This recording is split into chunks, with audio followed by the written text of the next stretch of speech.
Hey everyone, it's Eden. Welcome back to my channel, or welcome if you are new here. Today I'm going to be telling you about my diagnosis of ADHD at the age of 30. I'm going to be 33 this year. It took me a while to wrap my mind around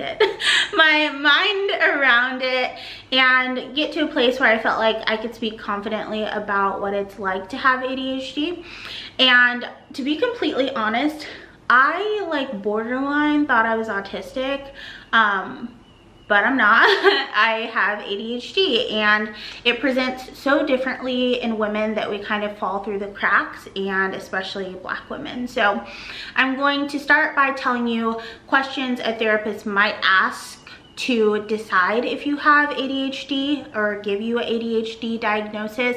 Then I'm going to tell you the symptoms that I've had lifelong that I didn't realize were related to ADHD, and then the routines that I've put in place to manage my ADHD along with what I'm taking for it. Obviously, not a doctor, not a therapist. Go seek professional help. This is just my personal story and hopefully guidance on what questions you might want your therapist to ask you, or things that you can go in and say that you're experiencing if you feel like you might have any kind of ADHD, autism, or neurodivergent brain. So these aren't the exact questions that my therapist asked. They're pretty close. I'll link a couple of videos down below with more questions that might relate to ADHD. So the DSM criteria to be diagnosed with ADHD is hyperactivity, inattention, and or impulsivity for 6 months or longer that affects with your day-to-day life. So that's kind of vast, and that's funny that I use that word because a lot of doctors are trying to change the diagnosis from ADHD to VAST, which is variable attention stimulus trait, which is really what ADHD is. It's a trait. It's not a deficiency, but you know, America likes to make anything that's not the norm like a deficit. So anyhow, let's just jump into the questions. Do you daydream a lot or have trouble focusing? Are you unable to sit still? Do you twiddle with your thumbs? Do you spin your phone? Do you shift from side to side? Do you feel like you need to cross your legs and uncross them? Are you either a little late to appointments, work, whatever it is, or super early, and there's no kind of in between or crossover between the two? Do you lose everyday items? You can't find your keys, you look over them a bunch of times, and then you're like, oh, my keys have been there the whole time? Are you sensitive to rejection or criticism? Are you distracted while driving, or do you start speeding without noticing that you're speeding? Are you overwhelmed in environments where there's very loud noises? Can you do well on complex projects but have problems focusing on the little details, or make what would be considered careless mistakes? Do you interrupt conversations when you're speaking with people? Do you procrastinate chronically or feel like you work better under pressure? Do you have trouble figuring out how much time it'll take to complete a task, even if it's a task that you do regularly? Say answering emails.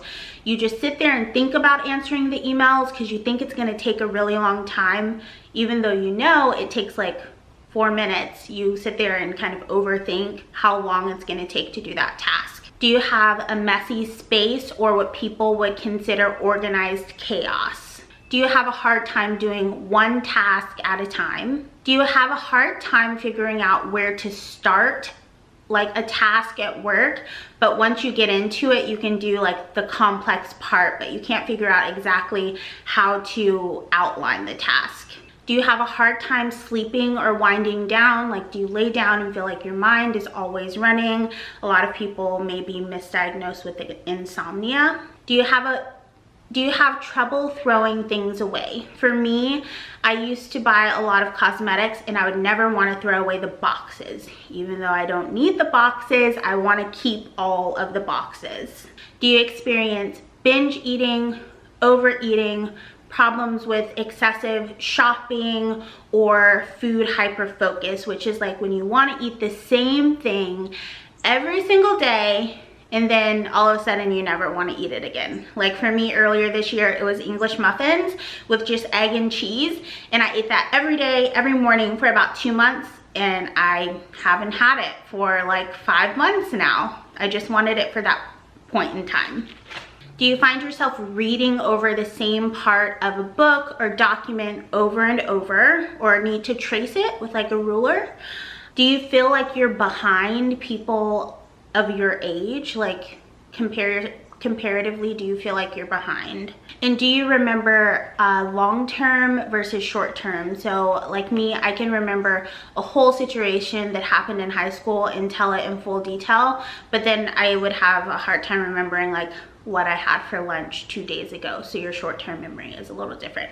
So those are some of the questions that your therapist or psychiatrist, depending how you get diagnosed, might ask. Now I'm going to tell you the symptoms that I recognized in myself prior to going to therapy or getting any kind of diagnosis. And as we know from reading those questions, I'm not the best at organizing these, so they're going to be completely out of order, but I'll go in with my symptoms first, and then I'll tell you the routines I've put in place to kind of help with them. So I put binge eating, substance abuse for dopamine, excessive exercise, and caffeine. So for me, it's not binge eating. That doesn't get my dopamine going, but I do like to drink a lot of coffee, and I like to exercise a lot. We've talked about in the past, on my like past weight loss journey, I would work out like 4 hours a day, and that's because I was getting a really good dopamine push every time. So some people, again, not diagnosing, that have eating disorders could have undiagnosed ADHD. So your eating disorder could not be attached to your body at all. It could just be a thing about control or getting dopamine, which is what it was for me. So traditional counseling about eating disorders never really hit for me. Like they didn't work because they were addressing the wrong issue. Talking really loud. This is something that I noticed from the age of like maybe 5th or 6th grade. I know I was somewhere between elementary and middle school. When I would talk really loud, and everyone would be like, why are you yelling? Or my mom would, like, if I was telling her a story and I was excited, my volume was always very high, and she'd go, why are you talking so loud? And I had no idea that my volume wasn't controlled. I was just talking, and I've heard that throughout my life. Like when I'm at restaurants with friends, they're like, shh, everyone can hear a conversation, or in school, use your inside voice. If you have ADHD, you probably can't. And that came in handy for me because I was in theater and I was able to project and I sung and I was able to really use that to my benefit. But that's something that a lot of people with ADHD or that are neurodiverse in any way have trouble with, and I had no idea that it was a symptom. Insomnia. So many of my videos I would talk about insomnia. I pulled my Twitter archive a while back, and so many of my tweets were like, I'm up at 4 a.m. I have to be to work at 6 a.m. Like, should I just stay up? My mind would run and run, and I would think all the time, and that is a symptom of ADHD, not being able to get in bed and wind down. Scripting, which is kind of similar. Scripting is when you hear a voice or almost like a narrator in your head all of the time. And I think I mentioned this in a 10 random facts about me video, something about like me talking to myself, and that's what the scripting is. Like most of these videos, this video, I was talking through this in my car yesterday to myself, and it's just like a constant narrator, or you're telling yourself a story in your head about something that's going to happen or a conversation you're going to have. Sometimes it's just like video ideas, and that's been, again, something that's been really beneficial for me, which is why I really resonate with the VAST diagnosis versus the ADHD diagnosis, because it is a trait, being able to think of these ideas and like stop, pull over, write it down, and then I have all of these creative ideas for my YouTube channel. Hyperfocus. This is something I talked about at the beginning, being able to hyperfocus on not only like food hyperfocus, but also hyper focus on activities. Like, I love editing videos. So many YouTubers have editors, but I can hyper focus on editing a video for so long. But on the flip side, I also have that trait where I'm like, oh, this is gonna take so long, so I procrastinate. I wait until the last possible second where I know that I'm going to need to get this video done or turned into a brand or whatever it is. Then I start editing it, and then afterwards I feel so good and accomplished. And that's because when you procrastinate so heavily and cram all of this work into a small amount of time, it lights up the dopamine sensors in your brain, so you get excited for that. So on one hand, I procrastinate and overthink, but once I get into it, I hyper focus. And hyper focus can be like to the point where like you will wait until your bladder is like pulsing to get up and go to the bathroom. You won't drink, you won't eat, you will just be focused on that activity. And it can be different things for people. It can be learning about plants, it can be just whatever your interest is, you focus. So ADHD gets this kind of rap of, you guys can't focus, you're like bouncing all over the place. No, we can focus, but it's really only on the things we want to focus on. My battery's gonna die, I'll be right back. Okay, I'm back. So I talked about hyper focus. I didn't talk about avoidance, but it's the same thing, like thinking about a task so much and almost avoiding it because you can't like wrap your mind around how much time it's going to take, even though you know in the end it's probably not going to take that much time. Procrastinating, I talked about. So I would like to say I was bad at work, but I wasn't really bad at work because I did that thing where I would cram everything into like how much time it actually took to get it done, but the rest of the time I would be thinking about how much stuff I wanted to get done. And it was just because I didn't want to do it. And that's very common with people with ADHD. You have a hard time forcing yourself to do things you don't want to, but the things that you love to do, you will do them for endless amounts of time. So I think being an entrepreneur or finding jobs that like really pinpoint the things you love to do are great. So being like a freelancer or whatever could be good for people with ADHD. I know you guys didn't ask, but that's just something that I had written down. Impulsive spending. People with ADHD have really hard time with impulse control, and sometimes I would be like, I don't really need this, like sports bra or whatever it is, and before I know it, I've hit the buy button and I'm like, was I possessed? Like, what just happened there? How did I? And it's not just like as easy as use your willpower. Don't do it. You can't. Your brain, you literally cannot, unless you are medicated, control your impulses. It's not as simple as just don't do it. And I have implemented some tools to kind of help, but I don't think they would help if I weren't medicated in some way. I used to read things from top to bottom using a ruler. I would always use a ruler, read, and move the ruler down. And I did that since I was a kid. Needing to do everything at once. Like if I'm in the kitchen and I'm putting away the dishes, I'm also cooking lunch. I'm also wiping down the counters. I'm not doing one thing at a time. I'm trying to do all of it. And it takes longer because if I just put away the dishes and then after the dishes, I wipe down the counters, then after that, I cooked lunch, it would flow better. It would make more sense, but I want to do it all at the same time. So I'm just like, doing this, my arms are going all around the kitchen. For me, I put sensory issues with noise and touch. If there's a lot of stimulus, like a lot of noise happening, I almost get irate, like angry because of the amount of sound. But at the same time, it's only if it's sound I don't want to hear. Like if it's my boyfriend's music and I'm trying to talk to him, he can listen to music and talk forever. For me, I start getting annoyed because I'm hearing everything at once.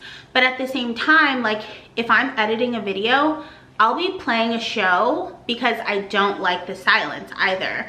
But it has to be a show that I've already watched and I know what's gonna happen, just as background noise. So that, and then sensory issues. you guys have noticed it before. Like for a while, I wouldn't wear like any kind of velvet, crushed velvet velour, because when you rub it this way, it's soft, but when you rub it this way, it like makes me cringe, the feeling of it. Also, the first time I tried on the Lululemon Fast and Free pants, something that I noted at the end of the video that some people were like, that's a weird thing to note. I was like, you can feel the seams, you can feel the stitching. And I didn't realize that a lot of people don't pay attention to like if you can feel the stitching in your pants, but like that bothered me initially. It doesn't bother me anymore, but like since it was something different than I'd worn before, the sensory of it was like too much. Something else is hearing electricity, especially when I'm sleeping, hearing the buzz of electricity. Impatience, having like a hard time waiting in line, like putting things back because you'd rather put them away, like you don't want the things enough to wait in line. Also like kind of road ragey is another way to explain what I'm trying to say here. The next thing is bumping into things that you don't see. Like I would bump into door frames a lot, or door knobs a lot. Just not having a good center of like where you are spatially. Losing things in plain sight, which we've talked about. Organized chaos, which we've also talked about. Telling stories that relate to whatever the person that's talking to me is saying. Like if they tell me a story, I'm listening and I'm like, yeah, something like that happened to me once and blah, blah, blah, blah, blah. And I didn't realize that people don't always like that. They just want you to listen. But I've always done that because I thought telling a story that relates to what they're saying is showing that I was listening and that I understand. But a lot of people think you're making it about you, and that is kind of a neurodivergent trait. Waves of emotion. So this can be a symptom of like rejection sensitive dysphoria, but you'll be very upset and then like 2 minutes later you're over it. Like it's just hits you like a wave and then it comes crashing down and then you're like fine, you don't think about it at all. That's something that would happen to me, which I almost think is a positive over a negative, because I don't really harp on things. Like I feel my feels and then I'm done, and I'll talk through it if I need to, and that's been really great for me.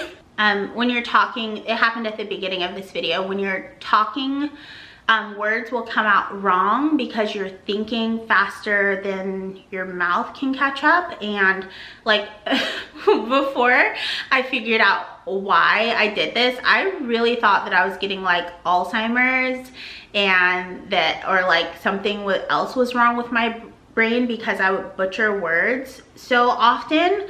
But it's just because everything's going and then you're trying to like control what's coming out.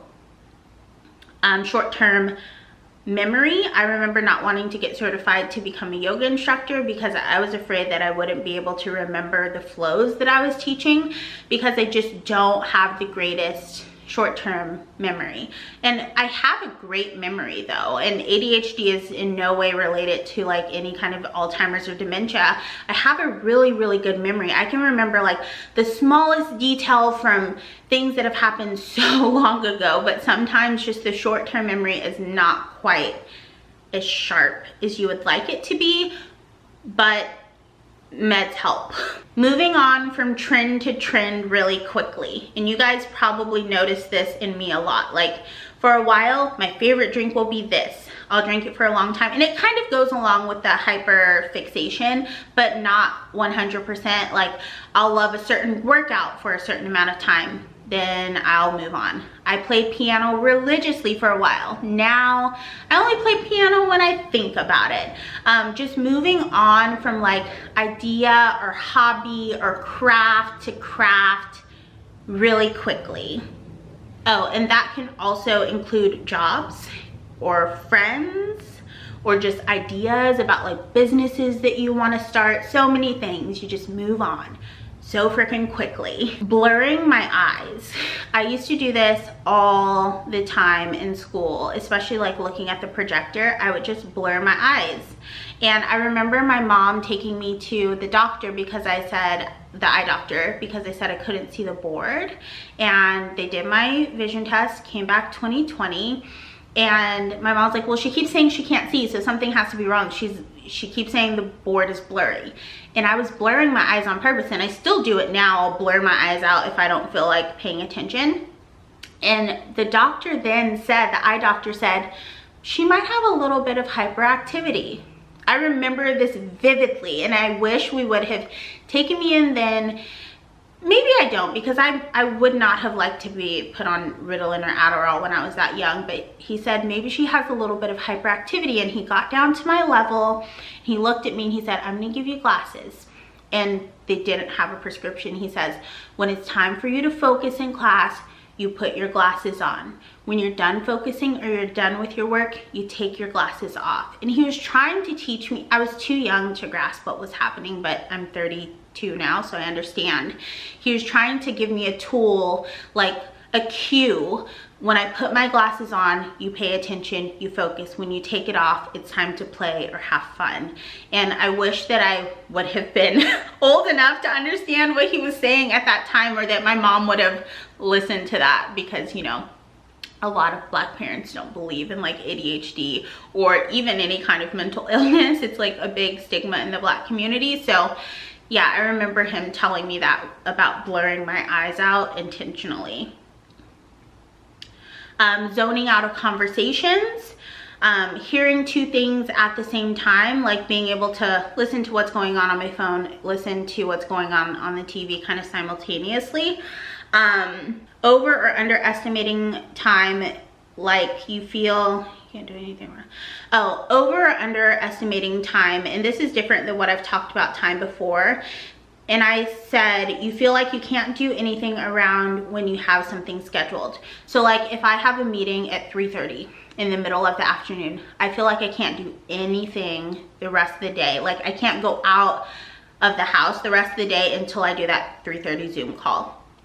Same thing with like, it doesn't have to necessarily be in the house. Like I don't want to schedule a doctor's appointment outside of the house in the middle of the day, because I'll feel like, oh, I can't do any other errands because I will be late for this doctor's appointment. Even though it's at 3:30 and I have adequate time to plan, I just feel like almost paralyzed, like I can't do anything.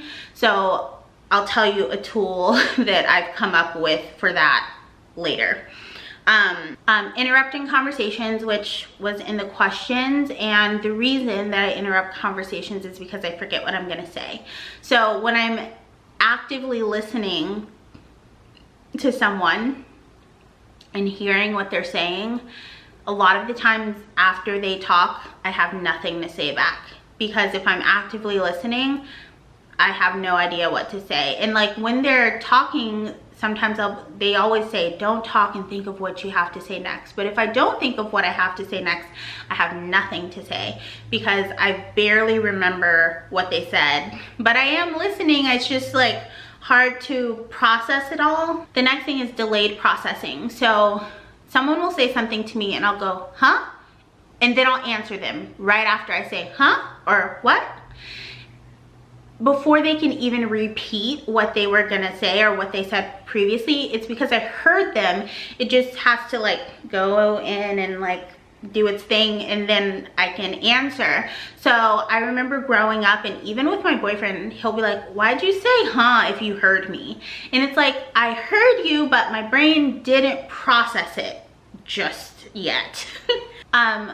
And the next thing is something that my old roommate noticed. I pull everything to the front of the fridge, and we had a pantry at the time, and I would go get things out of the pantry that didn't need to be refrigerated or anything, and I'd sit them on top of the microwave. And she always wanted to put my things away, and I'd be like, well, I put them out here because if I don't see them like in my face, I'll forget that I have them and I'll buy it again. And that's common. Like people with ADHD, if you put like fruits or veggies in the drawers, you'll forget they're there. So I usually put mine like in plain sight, or I cut them up right when I get home so that I use them. If I put anything away, out of sight is really out of mind, and like into the garbage can. Okay, now on to some of my solutions. So the first one is with scheduling. I don't schedule anything midday unless I absolutely have to. Like if I have an appointment or a Zoom call or a podcast interview, I try my best to schedule it at the beginning of the day or at the end of the day so that I don't have to go through like that whole mind fuck of like the time in between. So that has helped me a lot. Another thing that has really helped is minimizing decisions.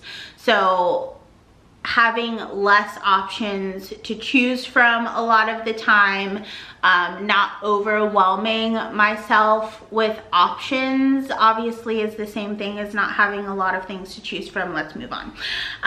Boundaries, creating boundaries, letting people know like I'm trying to hang in here with this conversation, but like I'm losing focus, and letting them know I am really interested in what you have to say and I want to hear what you have to say, but we get to the important part. And my friends are so used to that, and they're also used to me not always calling them first, like them having to call me if they need me and me just shooting them a text in between. And that's something kind of like, it's called object permanence, where like you will feel close and like secure in a relationship and people will be like, but you don't call me. And I'm like, well, yeah, I didn't think about it.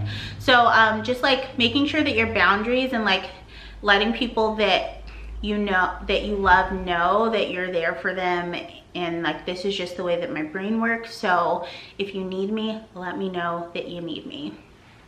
So clear communication. The next thing is my vitamin regimen. I decided the two options that were given to me were Adderall and Vyvanse. Neither one of those appealed to me. I did try, but I didn't feel like myself, and I like to feel like myself. I didn't want to feel, it was quiet. Like everything was quiet when I tried that, and I don't really like the quiet in my head. I kind of like things moving and shaking in there. It kind of makes me who I am. So I did a lot of research on different vitamins. I took them directly to my therapist and we decided on dosage together. She did a lot of research. She got some guidance from a psychiatrist and we came up with my blend. If you're interested in what I take, do not do this because I am not a doctor. I'm just telling you so that you can take this to your person and say, what do you think about this? I take inositol in the morning with L-tyrosine, Ty. And then if I'm having a really bad day, like where I just cannot get up or like stay in the game when it comes to focus, I'll take a SAM-E midday, and then at night I take 5-HTP. So that is what I take. It works wonders for me. I take inositol first thing in the morning in my water or my beauty water or whatever I'm drinking like first. L-tyrosine has to be taken on an empty stomach, so does 5-HTP. So I take 5-HTP usually a couple hours after dinner so that I can start to wind down like a normal human, and it helps me sleep so much, so much, and it's amazing. Brain exercises, so things on the phone like different brain games and puzzles, also things to increase your neurotransmitter response like this, where you I can't do it and look at the camera, where you shoot the thumb. This helps your brain sides communicate better, and I don't always get it perfect. See, like, what's that? That means my two sides of the brain aren't communicating. But this kind of a thing. I'm usually not talking when I'm doing this. And then there's also one where you thumb, pinky, thumb, pinky, thumb. See, not communicating, thumb. And then you get like faster as you. There's other ones that have really helped with like my focus, and you really notice. And there's other sensory tools like the sensory sleeve. It's kind of like a textured sleeve that you put on your arm, and it really does help with focus as well. So there are a lot of tools out there. You just have to research them. And reminding myself that things don't take a lot of time. Like if I have a bunch of business emails that came in, I do have someone that helps me with emails, like asking for help, or if you can afford to hire help for like certain things, that's really great. If you can afford having someone come once a week to tidy up, if that helps you. Just little tools like that. But when I do need to get back to emails, like this is gonna take 2 minutes, like telling myself out loud, this is literally gonna take 2 minutes. That's all it's gonna take.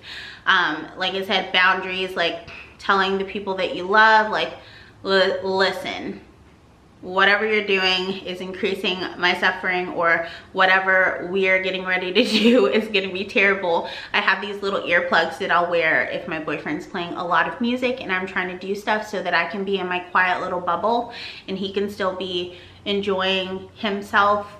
That has worked wonders for me. So there are so many tools out there, and like it obviously there's like no cure for it, but there are tools in your brain. The greatest thing about it is it's ever evolving and it can learn for the rest of its life. So you can always be changing your brain, but if your brain is lacking something like dopamine, you may need a little help from either prescription medication, natural medication, or something in conjunction with those tools to make your life more livable, especially when it comes to things like impulsivity.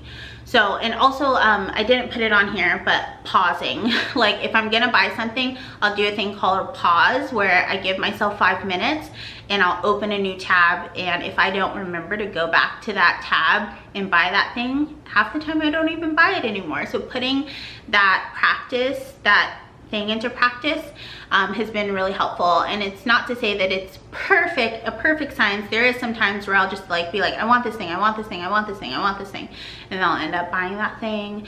And it's like a balance between, was that like a failing of my impulse control, or is that something that I really wanted? It's hard to know sometimes.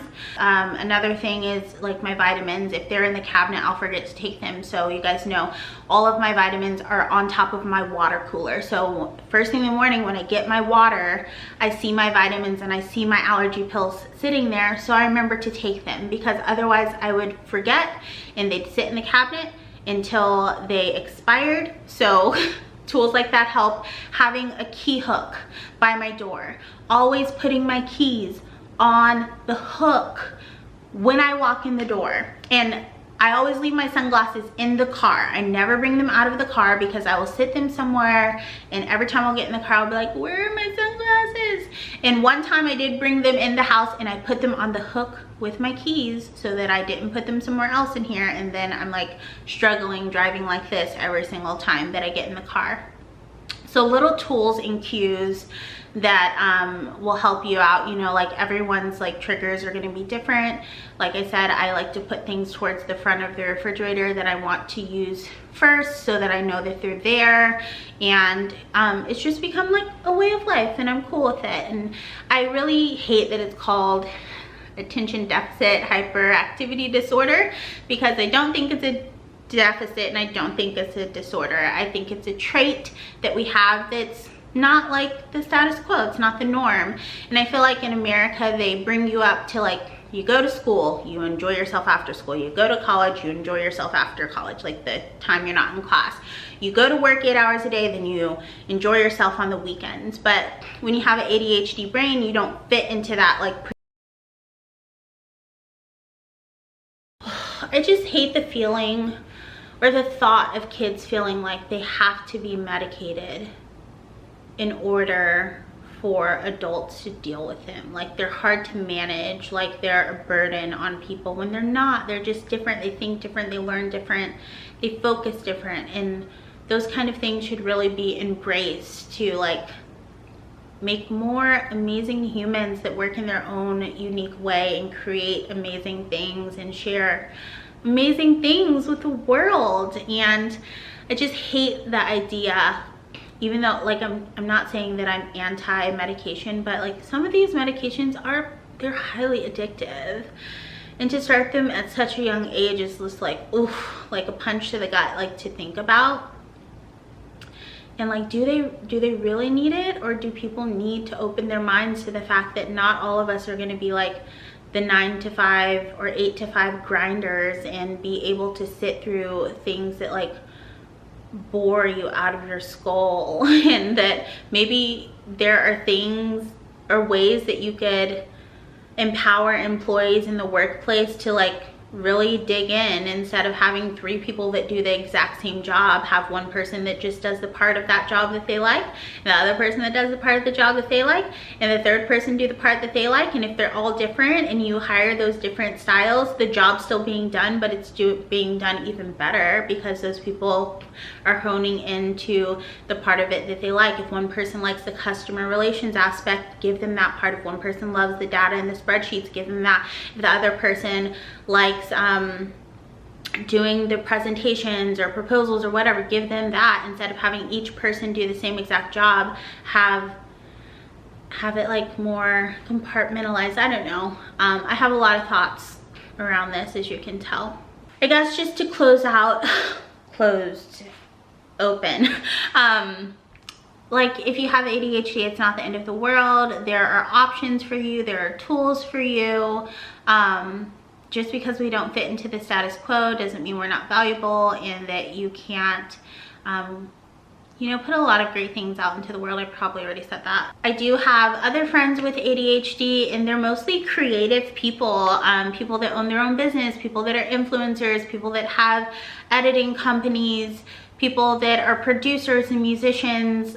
A lot of them have ADHD, and they make beautiful things for the world, and I really think that that should be embraced instead of stifled, because it is kind of cool to, you know, have a brain that functions a little bit different. So I hope that this was helpful. I didn't say how I was diagnosed. I went to a therapist, and my therapist like wrote something out, and I took it to my doctor, and then my doctor prescribed me medication that I decided not to take.